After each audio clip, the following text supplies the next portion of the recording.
माऊली डेव्हलपर्सच्या देवगड पवनचक्की साईटवर असो आपण आणि या ठिकाणी आता लिंटल कास्टिंगचं काम चालू असा।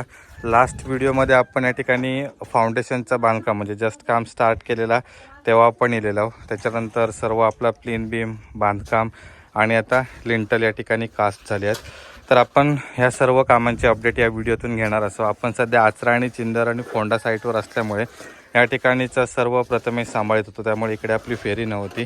तर आज आपण इलो लिंटल कास्टिंगच्या वेळी। तर या सर्वांची डिटेल आपण या व्हिडिओतून घेत आलो। त्याच्यासाठी ही व्हिडिओ नक्की शेवटपर्यंत बघा। सिंधुदुर्ग जिल्ह्यात घर बांधकामासाठी माऊली डेव्हलपर्सला नक्की संपर्क करा।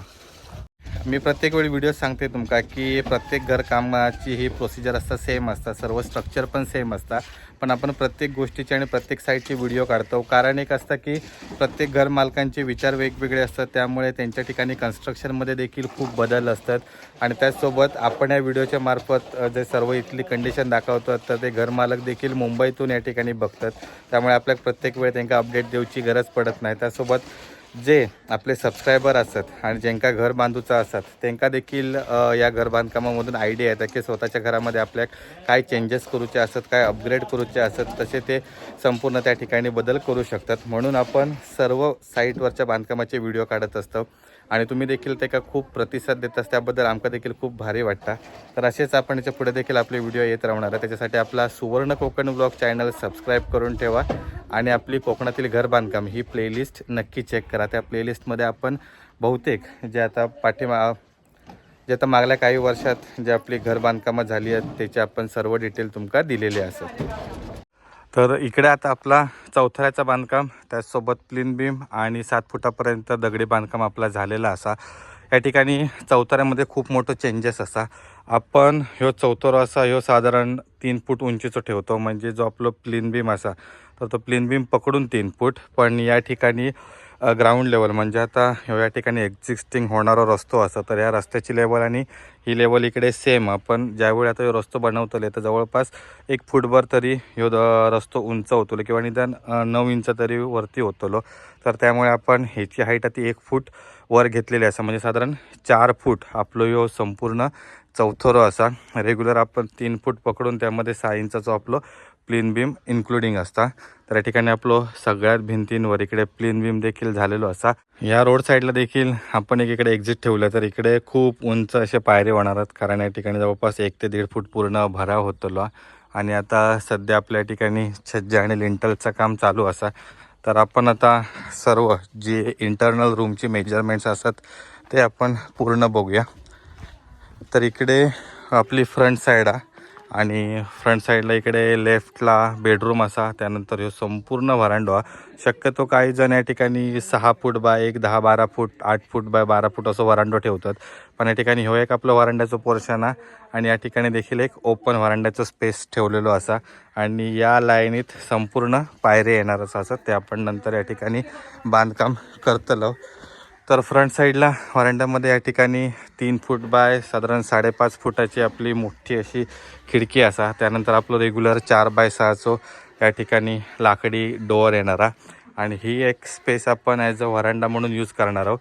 फक्त या ठिकाणी 7 फूट उंची स्लॅब नाही, तर या ठिकाणी आपल्या एक पत्रे किंवा कौला टाकूचे असत GIचा स्ट्रक्चर करून। मोस्टली आपण 7 फुटाक स्लॅब घेतो, जेणेकरून जर पावसाचं पाणी वगैरे असतं तर ह्या जो आपण सागवानी डोअर चांगल्या क्वालिटीचं वापरतो त्याच्यावर पूर्ण पाणी वगैरे येऊ नये म्हणून। पण ह्या ठिकाणी आपण छप्पर करणार आहोत आणि त्या साधारण ह्या इकडे पुढे लेवलपर्यंत असेल आणि त्याच्यामुळे इकडे आपण संपूर्ण मोठे असे पायरे घेतलो। त्यानंतर तिकडे राईट साईडला देखील एक बेडरूम आहे आणि इकडे देखील एक 4 बाय 5 फुटाची विंडो देखील आपण प्रोव्हाइड केलेली असा। त्यानंतर इकडे असा संपूर्ण हॉल, म्हणजे अगदी स्टार्ट टू एंड या ठिकाणी हॉल असा। तर जवळपास ही 21 फूट 9 इंच संपूर्ण लांबी आहे आणि रुंदी कसा 12 फूट। आणि हॉलला या ठिकाणी व्हेंटिलेशन म्हणून एकतर आपलं मेन डोअर असा, त्याच्यानंतर तिकडे एक 3 फुटाची आपण विंडो देखील दिलेली आहे आणि बॅक साईडला देखील जवळपास 6 फूट बाय या ठिकाणी 5.5 फुटाची देखील मोठी खिडकी व्हेंटिलेशनसाठी दिलेली असा। त्यानंतर या ठिकाणी हॉलमधूनच असा बेडरूमसाठीची एंट्री। तर बेडरूम आपले 10 बाय 11 साईजमध्ये असत आणि त्याका देखील 4 बाय 4 बाय 4 फुटाची या ठिकाणी विंडो आपण प्रोव्हाइड केलेले असत। त्यानंतर या ठिकाणी असा किचन, तर थोडंसं ओपन किचन टाईपमध्ये असा. इकडे मगाची आपण एंट्री बघितली आणि हे 2 विंडो ठेवलेले आहेत. या ठिकाणी आपलं ऑटो असल्यामुळे आपण एक दगड या ठिकाणी वरती विंडो ठेवतो. आणि ही जी संपूर्ण वॉल आहे तर त्या वॉलला आपण एक काउंटर बनवणार आहोत. त्याच्यामुळे ही आपली अर्धी वॉल आहे ती आपण या ठिकाणी बांधून घेतली आहे आणि या ठिकाणी एक ओपन असं किचन टाईपमध्ये बनवलेला असा. टेम्पो काढूचो लागतो ला. त्यानंतर इकडे खाली आपण भराव करून हे संपूर्ण PCC देखील करून घेतलेला असा. तर हे आता जवळपास 15 दिवस अधिकच होऊन गेलं. त्याच्यानंतर संपूर्ण आपलं बांधकाम देखील झाला आणि आता लिंटलचं काम देखील चालू आहे. इकडे असा आपली देवखोलीची रुंदी असा 5 फूट बाय या ठिकाणी लांबी असा 10 फूट. हे सर्व जे रूम असतात ते पूर्ण स्क्वेअरमध्ये असतात. म्हणजे एक वॉल पूर्ण लास्ट आपल्या वरांड्यापर्यंत गेल्या, तिकडची जो वरांड्यापासून इली ती संपूर्ण स्ट्रेट या ठिकाणी इली आहेत, संपूर्ण स्क्वेअर. त्यानंतर देवखोलीच्या बाजूकच या ठिकाणी हॉलमधून एंट्री जाता आपली ती वरती जिन्यासाठी. तर जिन्याचे देखील आपण 7 इंच या ठिकाणी रायझर ठेवलेलो आणि 9 इंच या ठिकाणी ट्रेड ठेवलेलो असा. जिन्याचं थोडंसं इकडे कंजेस्टेड एरिया आपल्याला मिळाल्यामुळे आपण लँडिंगमध्येच एक स्टेप अप घेतलेले आहे, जेणेकरून इकडच्या साईडचा आपल्या ज्या फर्स्ट फ्लोअरचा लँडिंग मिळावा साधारण 2.5-3 फूट. तर त्याच्यासाठी आपण या ठिकाणी एक स्टेप लँडिंगमध्ये पकडले, म्हणजे इकडे आपलं एरिया थोडंसं वाढतो लँडिंगसाठी. त्यानंतर मग इकडे बीम येऊन वरती आपली जिना टोपी असणारा, त्याच्यासाठीचे आपण सळी वगैरे या ठिकाणी काढून ठेवलेले असतात. आणि इकडे वरती असा आपला लिंटल, त्याच्यानंतर छज्जा. या ठिकाणी देखील सेम आपले 3 साईड छज्जा असणार आहेत. तर वरचे जे असतात ते आपले प्लेन जवळपास 1.5 फूट रुंदी घेतात आणि जी काय विंडोची साईज असतात त्याच्या बाहेर आपण 6-6 इंच या ठिकाणी विंडोचं छज्जा घेतो आणि त्यानंतर 2 साईडला आपले कानपे येतात. लिंटलचा जर स्टील बघू गेला तर आपण सर्वच ठिकाणी 10 mm 4 बार वापरतो आणि 8 mm या ठिकाणी स्टिरप्स वापरतो. छज्जाचा स्टील बघू गेला तर आपण 10 mm मेन बार वापरतो आणि 8 mm डिस्ट्रीब्युशन बार वापरतो. सेम या ठिकाणी आपलं जो बाथरूमचं स्लॅब असतं तर त्या बाथरूमच्या स्लॅबला देखील आपण 10-8चं कॉम्बिनेशन करतो. मेन बार असतात आपले जे शॉर्ट स्पॅनला असतात ते 10 mm असतात आणि डिस्ट्रीब्युशन बार जे लॉंग स्पॅनला असतात ते आपले 8 mm असतात. आणि ह्यो 4 इंच जाडीचं आपलं बाथरूमचं स्लॅब असतात. त्याच्यानंतर हे छज्जा वगैरे असतात हे आपले 3 इंच जाडीचे असतात. तर आता त्या ठिकाणी आपला लिंटल कास्टिंग सुरू झालेला असा आणि इकडून आता स्लॅबवर येऊन नंतर उरलेला ह्या सर्व या ठिकाणी कॉन्क्रीट होतला. इकडे हॉलमध्ये आपण PCC केल्यामुळे या ठिकाणी संपूर्ण मालाचा डेपो मारलेलो आहे. तर ज्या प्रकारे आपल्या माल लागतो कॉन्क्रीटचं तसं आपण या ठिकाणी घेणार असो. आपण M20 M25चं माल वापरतो. त्यानंतर या ठिकाणी सिमेंट देखील आपण अल्ट्राटेकचा वापरतो. तर या प्रकारे आपण सर्व प्रिपेरेशन असतात. तर इकडे देखील आपलं संपूर्ण कास्टिंग असतं, तर त्या कास्टिंगच्या वेळी व्हायब्रेटर देखील आपण वापरतो. तर आता इकडे आपला एक एल पोर्शन बेडरूमचं कंप्लीट झालेलो असा. सर्व जे या ठिकाणी बेडरूम असतात ते 10 बाय 11 साईजचे असतात, सर्व एकदम सेम साईज. त्यानंतर जो बाथरूम असा तो बाथरूम देखील 4 फूट या ठिकाणी रुंदी कसा आणि 7 फूट या ठिकाणी लांबी कसा, एक पॅसेज असा. आणि त्यानंतर या ठिकाणी आपले जे वॉश बेसिन वगैरे असणार. तर आपला बेडरूमचा त्या ठिकाणी लिंटल जवळपास अर्धा कास्टिंग झालेला असा, प्लस छज्जा देखील या ठिकाणी कास्टिंग झाले आहेत.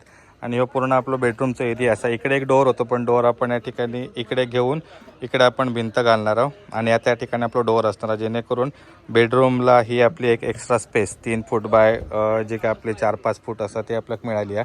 त्यानंतर इकडून आता आपलं जिनोवरती अप जाणारा आणि या ठिकाणी मधल्या पॅसेजमध्ये किंवा आपला जिन्याच्या खाली त्या ठिकाणी वॉश बेसिन वगैरे सर्व असतले आहेत. तर प्रत्येक ठिकाणी वेगवेगळ्या या ठिकाणी असे कन्स्ट्रक्शनचे टाईप असतात.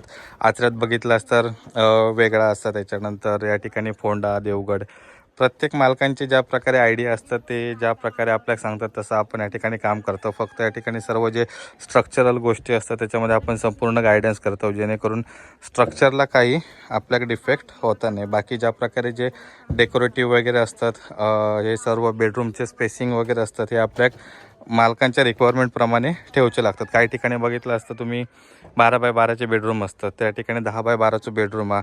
हॉल आपलं नॉर्मली 12 बाय 16 किंवा 14 बाय आपलं 18-16 वगैरे असतात. तर या ठिकाणी आपण संपूर्ण 21 फूट 9 इंच बाय 12 फुटाचा हॉल घेतलेला असा. जसे घरमालकांचे रिक्वायरमेंट त्याप्रकारे आपल्याला या ठिकाणी काम करूचा लागतं. तर नंतर इकडे आता वरती जो आपलं स्लॅब कॅन्सल झालेलो तर वरती आपला रुफिंग येतला. तर त्या ज्यावेळी आपलं काम चालू असतं तेव्हा आपण सर्व तुमका अपडेट देतच राहतलो. तर चला आता या ठिकाणी आपला काम लिंटलचा आजच्या दिवसाचा होईत कंप्लीट. आता वाजल्यात 11:15. मालचं डेपो वगैरे करू आपल्याला भरपूर उशीर जाता. पण या ठिकाणी बहुतेक ऑलमोस्ट एक 80% लिंटलचं डेपो करून ठेवलेलं आहे. त्यामुळे आता कंटिन्युअस काम या ठिकाणी चालू राहत. साधारण 4-4:30पर्यंत काम कंप्लीट होईल. मित्रांनो, या ठिकाणी देवगड साईटवर आपण जो जांभू दगड चिरो वापरलेलो असा तर तो आपल्या देवगडचोच लिंगडाळच्या खाणीमधलो असा. जर तुम्ही आचऱ्यामध्ये बघितलं असताना व्हिडिओ तर त्याच्यामध्ये आपला एक साईडचा बांधकाम थोडासा आत बाहेर होता, कारण दगडाची साईज जी कणकवली मालवण साईडला असतात ती थोडीशी कमी जास्त येतात. पण देवगड साईडला ॲक्च्युलीमध्ये थोडीफार तरी प्रॉपर येतात. त्याच्यामुळे आपली ही साईड बघा, ही साईड आतली बाजू आहे तर ही आपली संपूर्ण प्लेन दिसता. मोस्टली तुमका खय जास्त दगडच्या साईजमध्ये या ठिकाणी फरक येत नाही. आणि जी आपण प्लेन साईड पकडलेली असा तर तीही असा तर ही पूर्ण एकदम प्लेनमध्ये आहे. तर ह्यो बांधकामाचो संपूर्ण फरक असा. सर्व ठिकाणी आपण 9 इंच जाडीचं बांधकाम घेतो. अगदी आपले मेन वॉल असून देत, एक्सटर्नल वॉल असून देत किंवा आपले बाथरूमचे वॉल असून देत, सगळ्या ठिकाणी आपलं 9 इंच जाडीचंच बांधकाम येतं. त्यानंतर इकडे जे आपण वरांड्याचे कॉलम उभे केलेले असतात तर हे 14 इंच बाय 14 इंच साईजमध्ये आपण घेतलेले आहेत. जर व्हरांडो मोठं असतात तर त्या ठिकाणी असे ब्रॉड कॉलम जरा चांगले लुक देतात या ठिकाणी. जर समजा फक्त एवढं छोटंसंच व्हरांडो असतो तर आपण एखादो RCC पिलर किंवा त्या ठिकाणी जर 7 फूट उंची आपलं जर व्हरांड्याचा स्लॅब असलो असतो तर एक 14 इंच बाय 9 इंचाचा आपण कॉलम घेतलो असतो. तर इकडे व्हरांड्याच्या साईडला आपण एक लाईन दगडाची देखील फिरवलेली असं, जेणेकरून याच्यावर आपलं रेलिंग किंवा ग्रॅनाईट वगैरे येत. तर ज्या प्रकारे नंतरचं पुढचं डिसिजन येतलो त्या प्रकारे आपण तसा काम करतलो.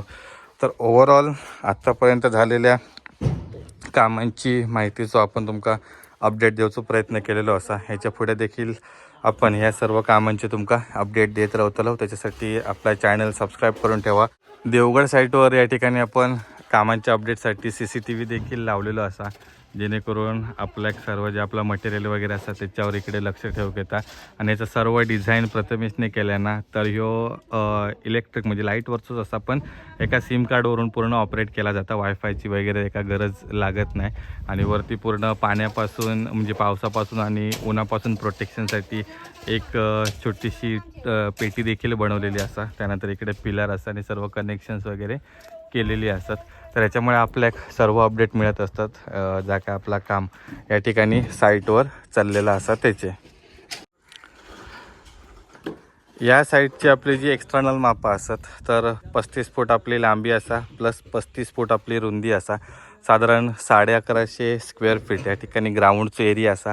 ह्यो एक बाथरूमचा ऑफसेट आपण इकडे बाहेर काढलेलो असा आणि सोबत या ठिकाणी असा टॉयलेटची टाकी. तर या ठिकाणी आपल्याला भराव करूचा म्हणून आपण ती आधी बनवलेली असा. आणि ह्याची जर आपलं मटेरियल होतं तर पूर्ण आपल्याला आतमध्ये यूज करूचा होता, त्याच्यामुळे देखील आपण ही पहिल्यांदा टाकी मारलेली आहे. नंतर या ठिकाणी असा खडीचं स्टॉक तर आणि त्या ठिकाणी असं वाळूचं. ह्या ठिकाणी अजून एक विषय की आपण खडी आणि वाळू इकडे स्टॉक केलेली होती, पण या प्लॉटमध्ये लवकरच घर बांधकाम चालू होणारा. तर हे 2 प्लॉट होते ॲक्च्युली. तर मध्ये नंतर आता ह्यो गडगो घातलेलो असा. तर ह्या काम बघून आपल्याकडे या घराचा देखील काम इलेलं असा. तर सध्या आता इस्टिमेट आणि जे आपल्या ॲग्रीमेंट प्रोसेसला काम चालू आहे, लवकरच या ठिकाणी देखील आपला कन्स्ट्रक्शन चालू होत. तर तेव्हा या कामाचे देखील तुमका आम्ही अपडेट देतलंच. त्या ठिकाणी आता आपली दगडाची गाडी इली असा तर ते दगड संपूर्ण आपण या ठिकाणी उतरून घेतो. इकडे आपली बोर वगैरे असा बॅक साईडला आणि नंतर सर्व समोरच्या साईडला आपले इलेक्ट्रिक कनेक्शन्स वगैरे असतात. तर असं एकंदर या ठिकाणी आपलं काम चालू असा.